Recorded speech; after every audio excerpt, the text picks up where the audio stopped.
Les gens m'ont dit, en fait, ils ont pris le programme des petits événements, ils nous ont dit, mais en fait, on ne savait pas qu'il se passait ça ici. Le café, c'est quand même le point central quand on arrive sur le tiers-lieu. C'est la force de l'équipe de l'Ermitage d'avoir créé du lien, quoi. Créer du lien, et le lien, il est durable.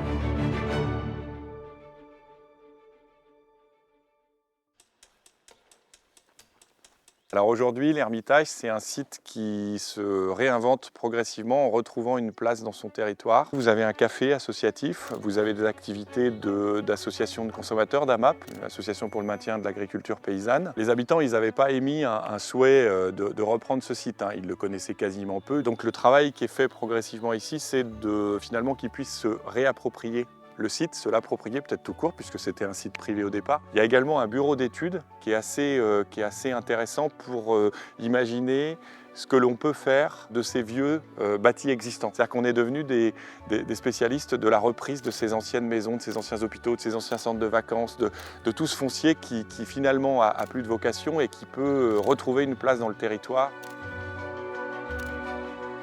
On a aussi un accompagnement de la Fondation de France sur des activités d'innovation sociale. Elle va soutenir notamment sur la partie du bois, la manière dont on va organiser l'accessibilité, le partage et la pérennité en fait, des espaces forestiers.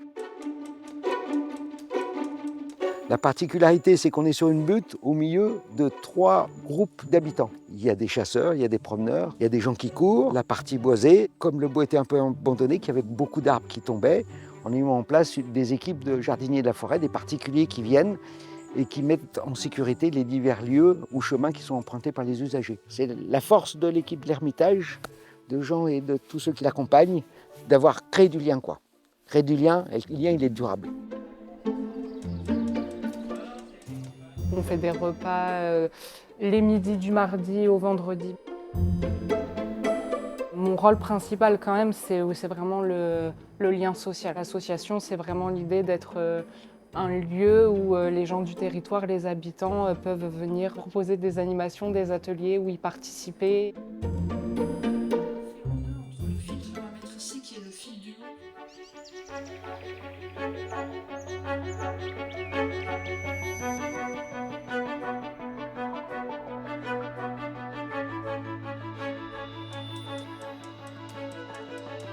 On a créé donc la première édition du Trail des Ermites en 2023, qui a réuni 500 personnes plus ou moins. Et la deuxième édition, là où on est monté à 800 participants et pareil 120 bénévoles sur l'ensemble du week-end.